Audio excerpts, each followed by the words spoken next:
Welcome to Let's Talk Denver. I'm Jesse Lockwood, and I'm joined here by Roland Alarid, who is a poet and general man about town, who's going to read us a poem right now. They call me Rolling Roland. I'm on a life trip right now, going local, national, and global. Wow. Do you want me to recite? Let's hear what you got. This is a short one. Enemy or friend beginning to end. Hump, pump, life's jump. This is where the joy or pain starts all over again.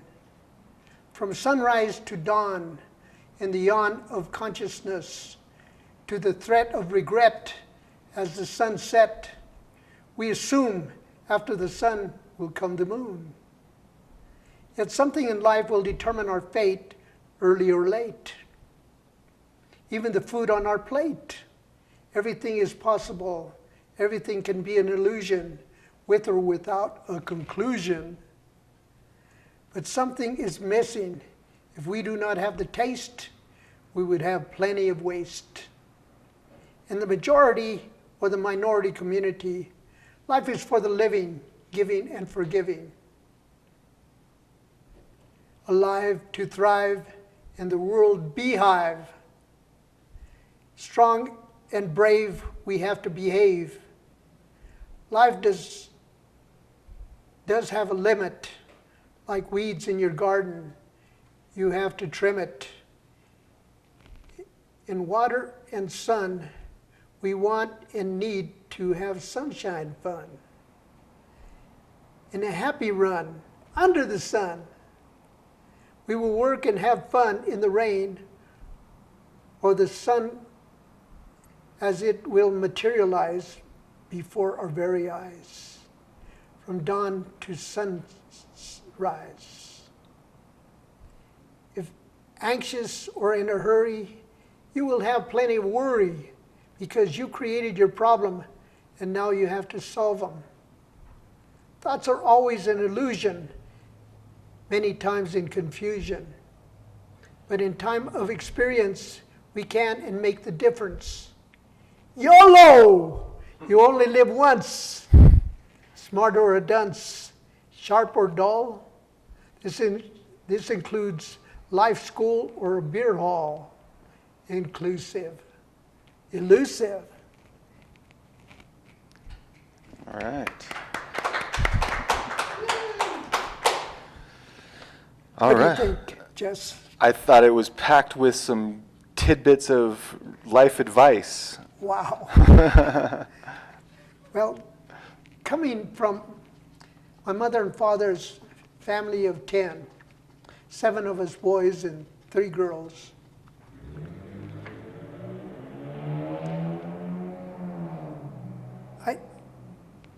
I have to talk about the greatest love of my life, and that was not my wife, but it was my mama. I'm a mama's boy, and I don't care who knows it. Yeah, and all my brothers know it. I'm the second to the oldest. What happened in my life is my dad, after the Second World War,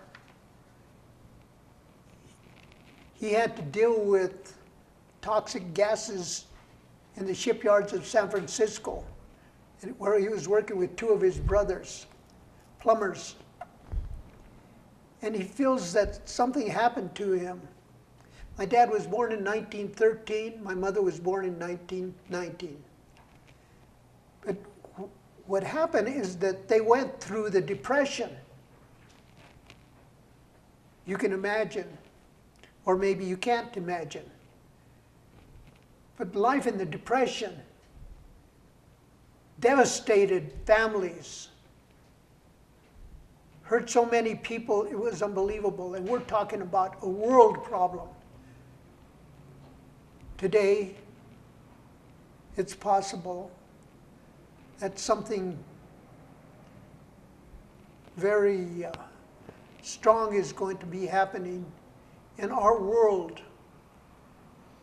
And as I was born in 1941, the end of the Depression, the start of the Second World War. The United States had to finance the Second World War starting from scratch when the Japan bombed Pearl Harbor, and it was fight or be annihilated.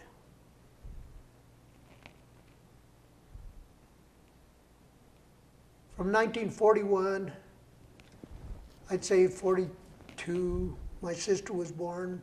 43, my other brother was born, but he was born in San Francisco. San Francisco, some people know, is a beautiful town. The fog rolls in at nighttime. It lifts up over the city at about 10, 11 o'clock. It's like a heaven appearing with the sun over San Francisco. It was beautiful. And at the end of the war, 1945, my dad moved the family back to southern Colorado, where his mother and father lived in Walsenburg.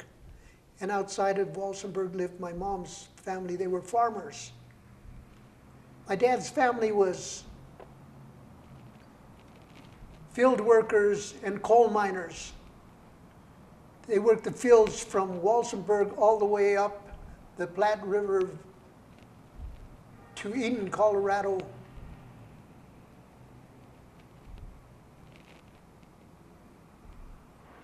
Thinning beets, onions, any plant that was in the ground with a hoe, a long hoe, a short hoe. And when my dad came back to Colorado, my dad started going through a nervous breakdown. He blamed it on toxic gases that were in the shipyards. And there was nothing he could do about it. So my mother had to deal with it. Raising kids, having kids. And at that point, being the second to the oldest, I worked the fields around Brighton, Colorado, from 6 years old to 14. My mother was God sent. And I say this because when my dad found my mother, she was singing and dancing at St. Mary's School in Walsenburg, Colorado, on stage. And she was 15 years old and my dad was 20. And he had gone to see the show at this Catholic school. And he looked on stage and he told the girl he was with, he said, "That's the woman I'm going to marry." Wow. And he chased her for 3 years. Now this is a love story my mother likes. She told us, and she liked us to repeat every once in a while.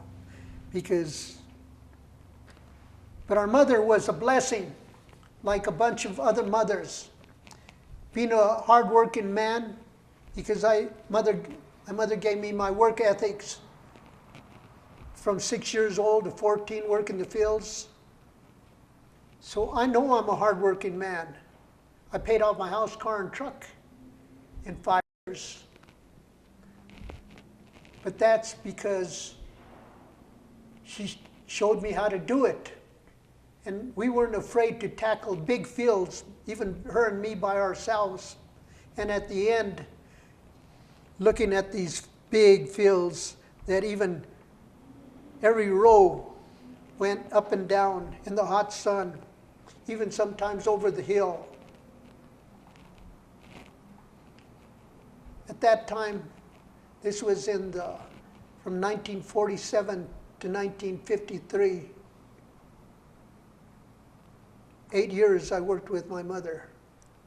And all I had to do was follow her. She never did anything wrong in my eyes.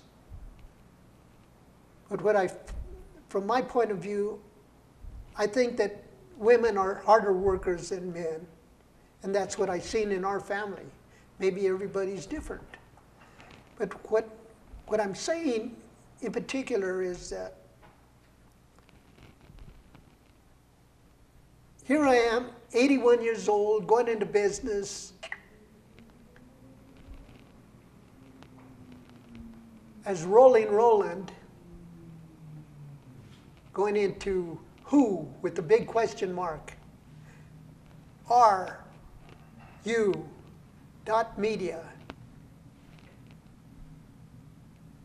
Roland Universal. Hey, what do you say? Yay! So you're going into business, and it sounds like your mother had a big impact on your work ethic and how you go about doing business. What are some of the lessons that she conveyed to you about doing good business? Well, this was interesting because my mother, in her family, her mom and dad, they even had a old house on the property. They converted into a school. They believed in education. My mother went to the 11th grade. She didn't graduate. My dad went to the 3rd grade. But my mother claimed that my dad went to the College of Hard Knocks. And she never spoke down to him. She always counted him as family. My mother only had one man in her life. Shh, what a woman. What can we say other than she showed us how to respect people. When all of her children graduated from high school, Brighton High School, she sent a letter to the school thanking them for educating her family. And then she went back to get her GED. Wow, what a woman. Okay, that sounds like a valuable lesson in education at any age when you're ready to learn something. When was the last time you were in school? Well, this was real interesting, Jess.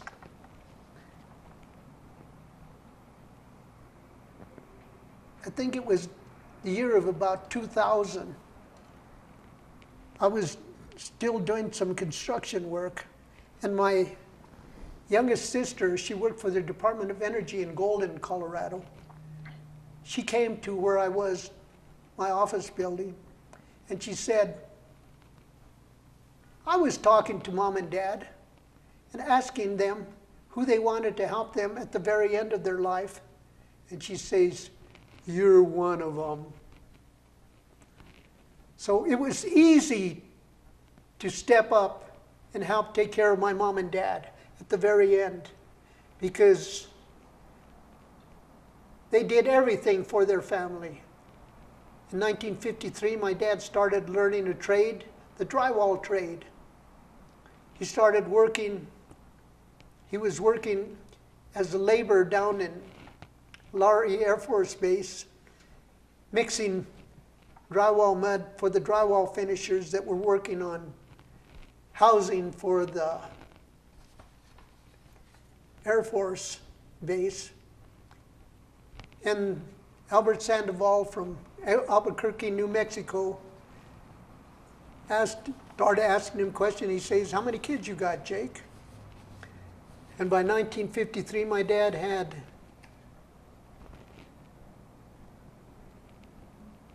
8 children. And Albert said, why don't you learn how to be a drywall finisher? My dad said, well, I would if I could. And Albert says, okay, listen. They want us to put out half a bucket of mud a day, and they pay us $2.75 an hour. Well, when my dad worked the shipyards in San Francisco, they were paying him $1 an hour. Everything was locked down during the war. They were paying people $1 an hour. But my dad was making $2.75 an hour because Albert Sandoval and my dad started putting on 1 bucket of mud a day. Well, the thing is that from 1943,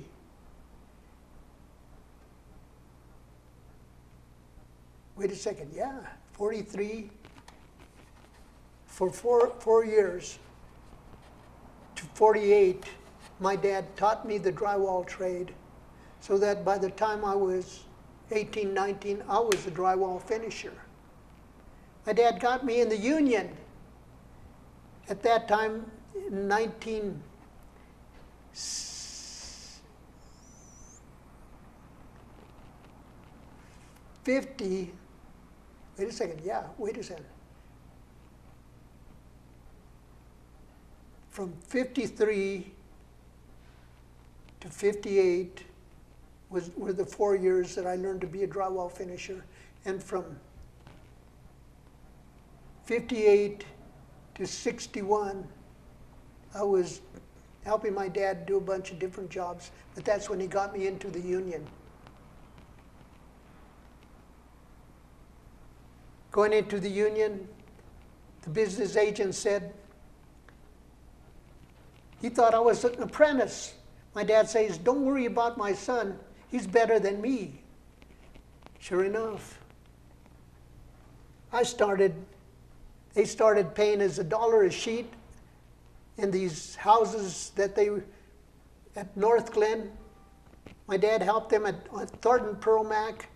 I worked at North Glen Pearl-Mac, where they built out Thornton, so then they bought farmland farther north, and they started building North Glen. And at North Glen, they started building show homes, and I helped my dad on the show homes. But then I started doing work. Pearl-Mac would set aside an area for their commercial shopping centers, industrial warehouses, and they had all the other ground that they put up the city. They were selling, Pearl-Mac North Glen was selling houses for $10,000 to $13,000 brick. Wow. For about 5, 6 years I worked there. And finally I figured out that they didn't appreciate me. But meantime, I became one of the fastest drywall finishers there was. Okay. And at $1 a sheet, I started doing 400 sheets in a week, making $400, 500, 600. I had 700 sheets in a week. Well, some people, I was fast when I was young. But what the deal is I had a lot to learn. And part of it was, I understand today the difference between the ego, the super ego, and the id. And because that's what I did. Okay. Yeah, so as a business person, what are some of the lessons that you learned about what, it'll be a two-parter.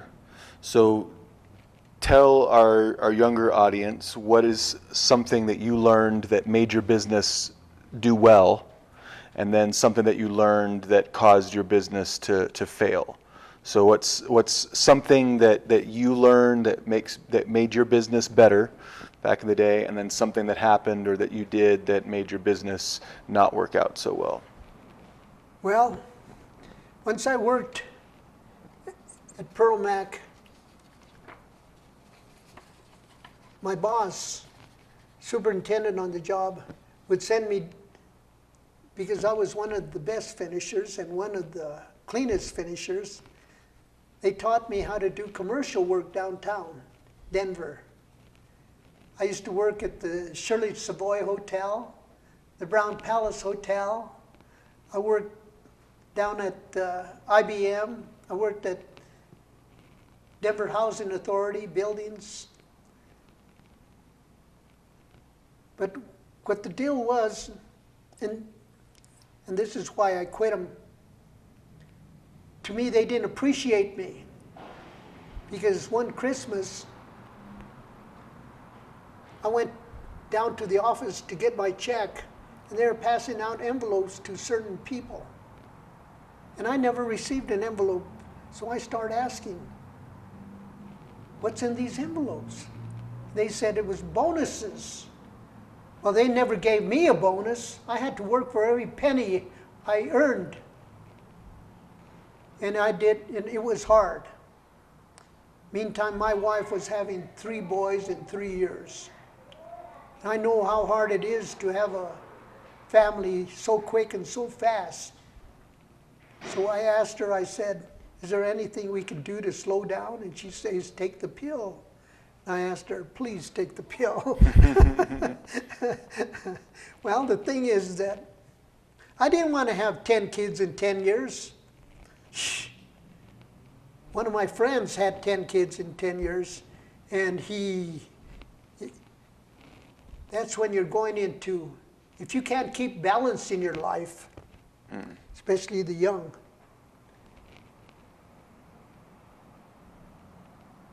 you're going into dysfunctional. And it could come from your parents, but it can also come from you.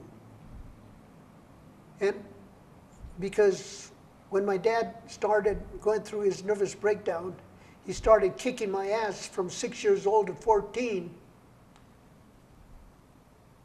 I think I grew up dysfunctional.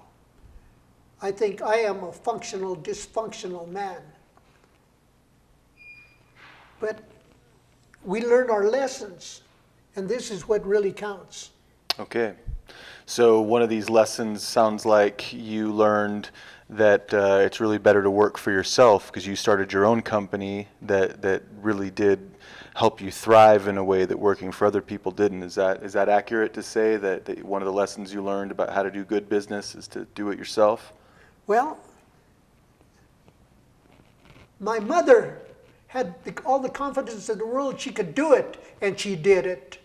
My dad, once he got better, he learned that trade, and he started making money. He pulled the family out of poverty. We were growing up poor, poor, poor. Sure, we had outside toilets. My mom used to use tubs and scrub boards to clean our clothes. She didn't have a washing machine. I think it was in the 50s she finally got a ringing washing machine. All the young kids today take everything for granted because they didn't know or even anything about the past. But what I'm saying is that being 81 years old now, I can talk about the past. I can teach the younger generation what I've learned in life. Once I went into business, my brothers and my dad started working for me. I started doing bigger and bigger jobs. Went into business in 1968. In 69, I did a 95-unit apartment building. In 1970, I did a 13-story high-rise on 9th and Utica for Paco Sanchez. He had a radio station, KFSC, and he spoke to all the Hispanic people and the people from Mexico. And my mom used to listen to him all the time in the morning. And he would encourage the people to never send their kids to school without feeding them breakfast first. Because there was so many poor people after the Second World War adjusting to life. And our family was one of them. Okay. So you went into business for yourself and started hiring your family members. That was the beginning. Okay. My business ended up with over 30 men and I was paying union wages. So I was not scared to pay my family good money, even give them some bonuses when I think they deserved it also. At the end of my business, I had a bad accident. I was in the hospital. The wind took the van in Wyoming. It was blowing over 100 miles an hour. And I lost my oldest son. Well, I was devastated. I wished my son would have lived and I would have died. But that didn't help. Being in the hospital for 6 months with a broken neck and complications, it was time for me to learn, even though I was paying myself over $200,000 a year, thinking that money was everything.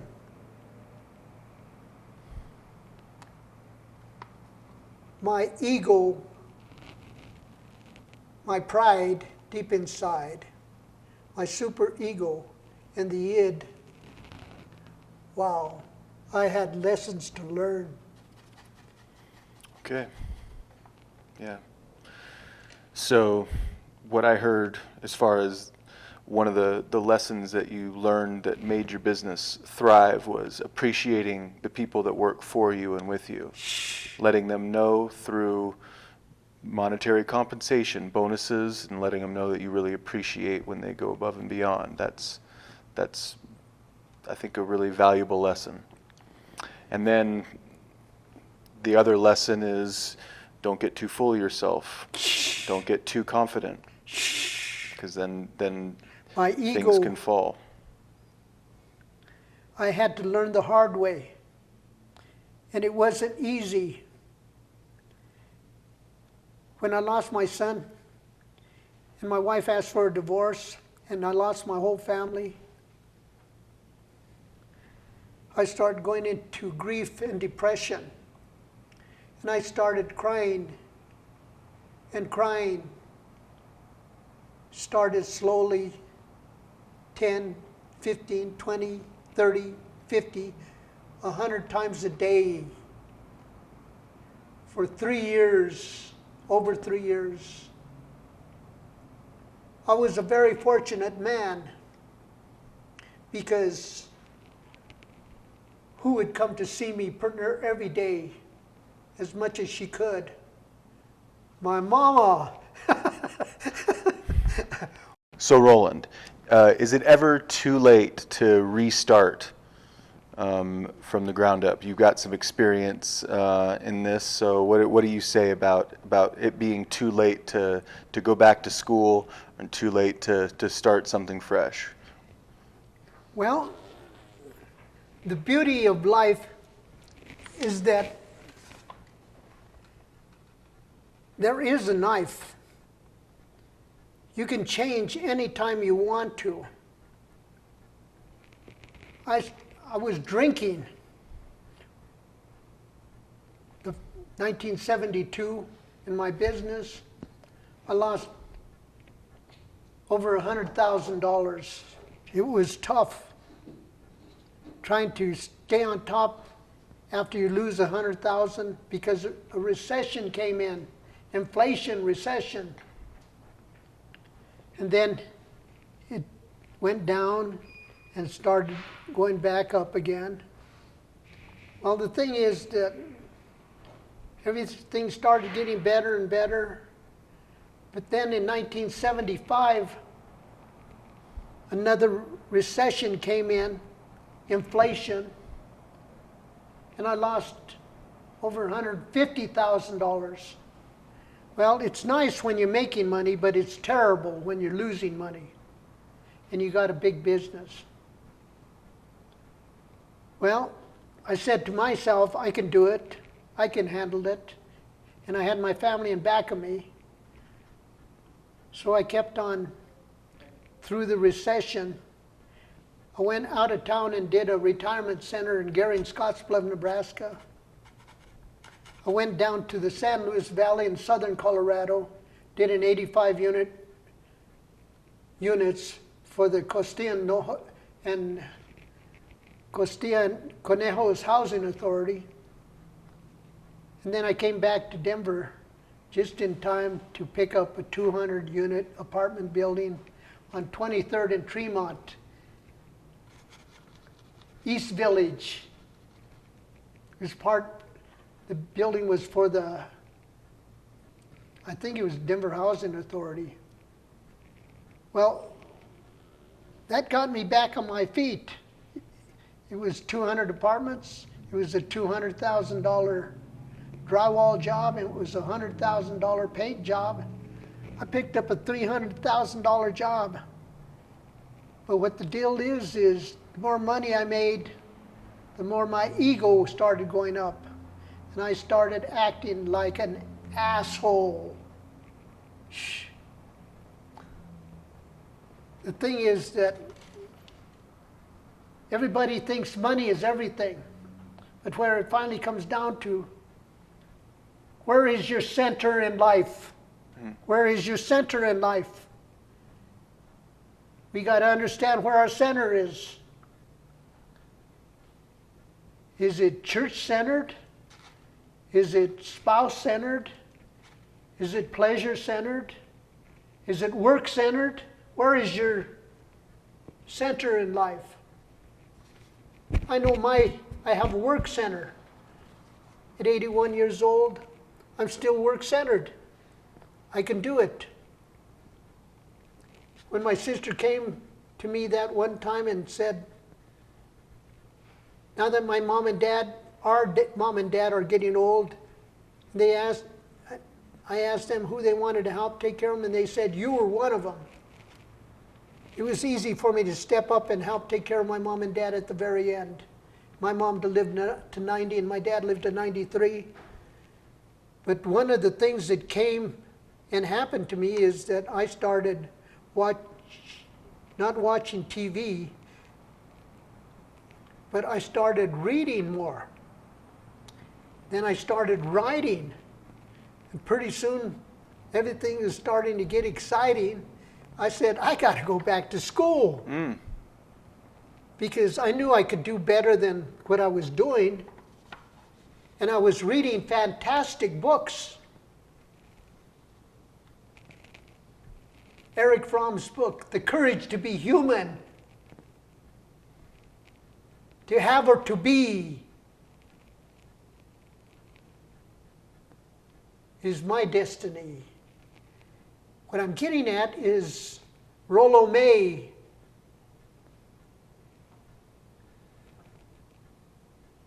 Love and Will.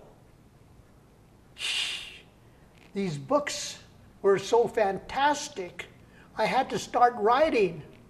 But once I started writing, I knew I had to go back to school. So I came to Denver, start checking out Community College of Aurora. Okay. Community College of Aurora. Colorado Film School. Wow. Community College gives all seniors statewide a 50% senior discount. Okay. They gave me a 50% senior discount. They gave me Pell Grants.